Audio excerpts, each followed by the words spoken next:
Hey everyone, and welcome to this rapid-fire explainer on the absolutely critical physiological life support systems of the fetus. Whether you're grinding through board prep right now or gearing up for those intense OBGYN clinical rotations, understanding exactly how a fetus thrives in utero is non-negotiable. Today, we're going to unpack the three main pillars of this whole system: the placenta, the membranes, and the umbilical cord. Here's our high-yield roadmap for today. We'll start with placental anatomy, jump into circulation and the placental barrier, cover the essential functions, unpack amniotic fluid diagnostics, and then tie it all together with the umbilical cord. All right, let's kick things off with Section 1, placental anatomy and surfaces. Picture this. You're on the wards, a placenta is delivered, and your attending asks you to orient it. You need to differentiate the two surfaces fast. We've got a super simple memory aid for this. Think S for smooth, shiny, and covered by the amnion on the fetal side, all to keep the baby safe. On the flip side, think R for the maternal surface. It's rough, dull, red, and rooted to the uterus. You'll also notice this maternal side is broken up into 15 to 20 convex, kind of fleshy areas, and those are your cotyledons. Moving right along to Section 2, circulation and the placental barrier. To really grasp uteroplacental flow, you have to picture the intervillous space. It's basically sandwiched right between the fetal chorionic plate and the maternal basal plate. Maternal blood rushes into this space through about 120 to 200 spiral arteries. This blood then literally bathes the branching chorionic villi, which, by the way, are the true functional units of exchange here.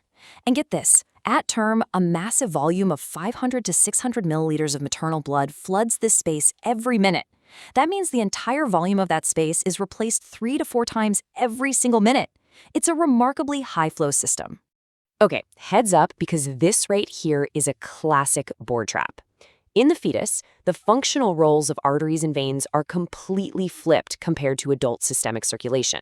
Do not get this twisted. The two umbilical arteries carry deoxygenated blood away from the fetus to those chorionic villi we just talked about. Meanwhile, the single umbilical vein carries that freshly oxygenated blood right back to the fetus.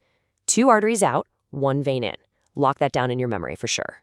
Now, maternal and fetal blood, they actually never mix directly.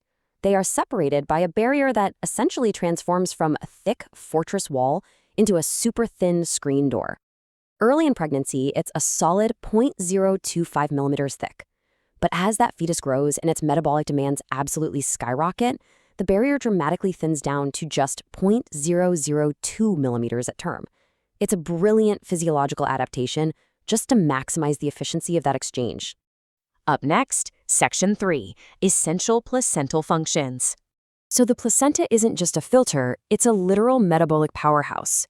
It acts as the fetal lung, gut, and immune shield all at once. Plus, it's a massive endocrine organ. You absolutely have to memorize these endocrine products for your exams. Remember that HCG is vital early on to maintain the corpus luteum. Human placental lactogen, or HPL, is the major driver for vital metabolic changes. And of course, you've got estrogen and progesterone, which are both heavily produced to basically just keep the whole pregnancy going. Now, here's a concept you really need to understand: senescence. The placenta is an organ with a very strict expiration date. As it ages toward term, it starts shutting down. For your pathology exams, you need to look out for these highly testable markers of senescence: a thinning syncytium, the appearance of what we call syncytial knots, and heavy fibrin deposition. Macroscopically, those fibrin deposits show up as white infarcts near the margins of the placenta. Let's shift gears to Section 4, amniotic fluid and diagnostics. As you know, the fetus is enclosed in a sac made of 2 distinct layers, the outer chorion and the inner amnion. That inner amnion is that smooth, shiny membrane we talked about earlier. But don't make the mistake of thinking it's just some inert physical container.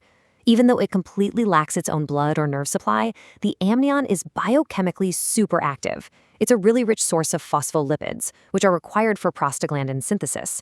And prostaglandins, they are absolutely critical for eventually kicking off labor.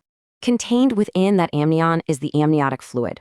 This fluid actually comes from mixed maternal and fetal origins, and it's dynamically replaced every 3 hours. Check out how the volume peaks.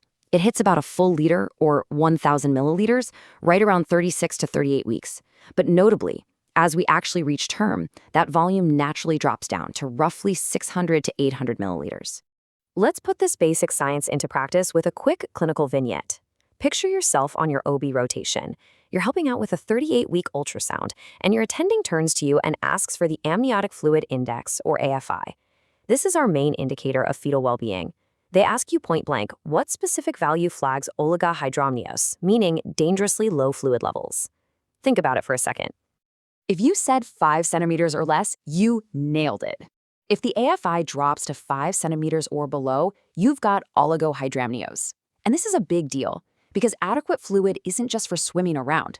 It maintains an even temperature, allows free fetal movement, and acts as a vital shock absorber. During labor, that fluid even forms a hydrostatic wedge to help physically dilate the cervix. So without it, fetal life support is severely compromised. And that brings us to our final part, Section 5, the umbilical cord.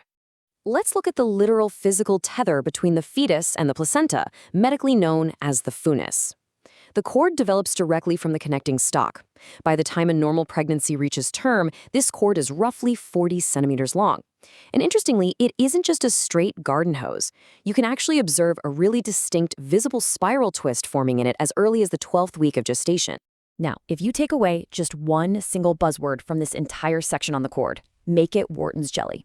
Like we established, there are 2 umbilical arteries and 1 umbilical vein in there. To keep them safe, they are completely embedded in this specialized gelatinous substance. Think of Wharton's jelly as essential body armor. It totally prevents the physical compression of those life-saving vessels as the baby inevitably twists, turns, and kicks inside the womb. To wrap up our rapid review explainer today, I want to leave you with a provocative thought to really test your understanding. Considering that the placenta is an organ built with a hard expiration date, predictably undergoing senescence, developing those fibrin deposits, and forming white infarcts right at term, what exactly happens to that pristine, highly efficient life support environment if a pregnancy is allowed to progress significantly post-term? Think about the compounding risks to oxygenation, nutrition, and even fluid volume. Ponder that as you head out to the wards today and keep crushing your studies.